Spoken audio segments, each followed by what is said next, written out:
second day on board the Royal Caribbean Brilliance of the Seas, we arrived in the port of Hilo on the big island of Hawaii. As the ship sailed quietly into the harbor, we were greeted by a huge pod of dolphins who swam up to and under the ship. I've seen dolphins from ships before, but never a group of this many. It was really crazy. It has been several years since I've participated in an official cruise line excursion, so it kind of felt like a new experience for me to go through all the steps again. We were called to the theater at 9 o'clock in the morning and received our group stickers for the Volcanoes National Park and Rainbow Falls tour. There were many other excursions being offered, and in order to facilitate an organized flow of guests off the ship, they had us wait in the theater and called the groups out number after number to leave together. The whole process took about a half hour from the time we entered the theater to when we headed out into the port and onto our tour bus. Just an FYI for anyone maybe wanting an easy day and thinking that you're gonna just walk off the ship and explore what's close by, there really isn't anything close by. The area directly around where the ship was docked was very industrial, so if you want to see the actual city of Hilo, you're gonna have to walk a couple of miles.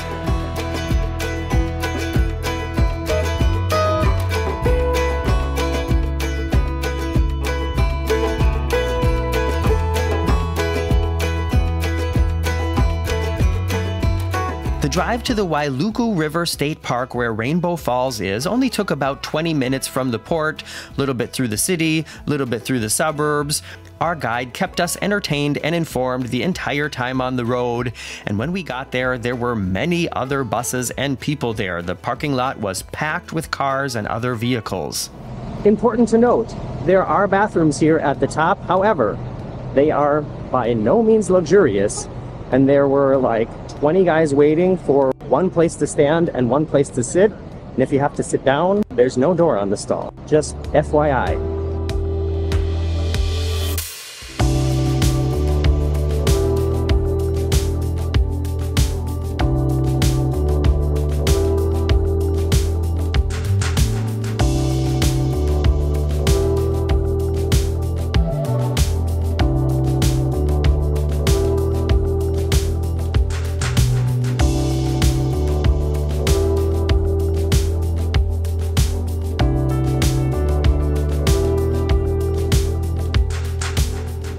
When you get to where the falls are, there are kind of two vantage points. One is a bridge that's basically right in front of the falls where you can look out to the falls coming over the rocks and crashing down into the pond below. There's a cool cave behind there. It would be cool if there was a way to somehow go to the cave.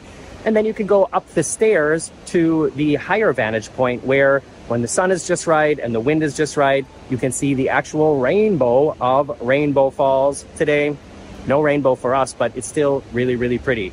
A word of warning to people who are maybe a little bit mobility challenged, or actually even if you're not. If you want to go up to the top, the stairs and everything that comes after that, there are a lot of places to trip if you're one of those people who are really good at tripping. So FYI.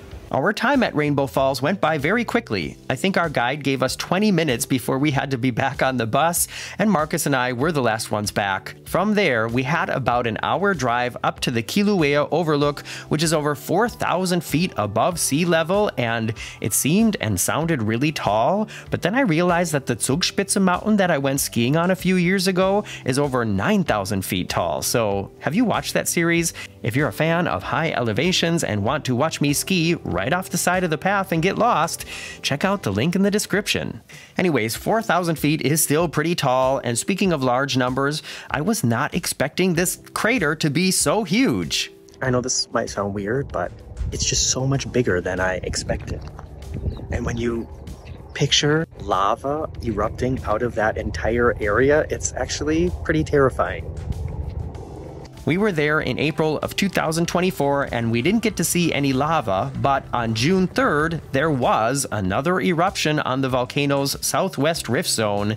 In fact, this is one of the most active volcanoes on the planet, so the chances that something exciting will be happening when you're there are pretty high. We did get to see a lot of steam, and the next stop on our tour was the nearby steam vents.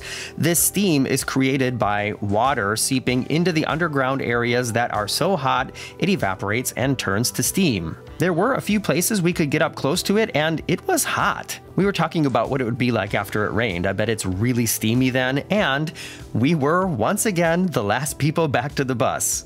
Before we arrive at another absolute highlight of this excursion, can you please do me a favor and check that you're still subscribed? I've been getting comments again from longtime viewers saying that YouTube unsubscribed them. And if you're not subscribed yet, why not head down there and click on the button too? The next stop was on the other side of Volcanoes National Park at the Thurston Lava Tube, named after the famous general Francis Walter Tube. Walking through this jungle was so cool and felt so tropical, it was almost like being on another planet. By the way, we learned on the tour that many plants that we identify with Hawaii nowadays are not native to the islands. Things like coffee, mangoes, pineapples, they were all brought over to Hawaii by man. The entrance to this cave-like underground lava tube seemed like something you'd see in a movie where the people involved never saw the light of day again. It was spectacular and kind of weird. Okay, I wouldn't say that this is not creepy.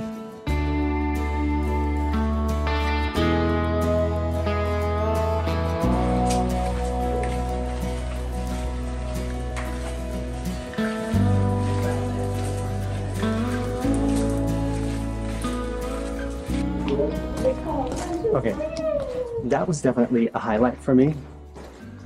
And I wasn't expecting it to be so wet. There's like water dripping down from the top. That was really cool. That's what it reminds me of. It's a mix of Jurassic Park and Pandora. I expect the Na'vi to come flying around here any minute now. And I didn't have to wait in a 300-minute standby line. I love Hawaii.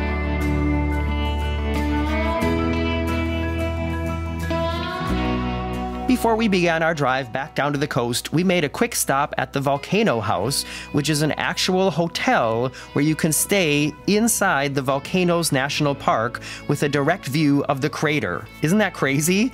Would you want to stay on an active volcano or no? I mean, when you think of views that you can have from a hotel room, did you ever consider lava flow to be on the list of possibilities? And from there, it was another hour in the bus until we finally got sight of the Brilliance of the Seas back down in the port. By the way, the port was undergoing construction while we were there, and all returning passengers were channeled into this narrow hallway-like path to get back into the ship. That also felt like being at Disney World. Although the day on Hawaii was a winner as far as I'm concerned, for your information, we booked the excursion in advance over the Royal Caribbean app, and we paid about $210 a person, which did not include any kind of food or drink, just the transportation, tour guide, and entrance to the national park.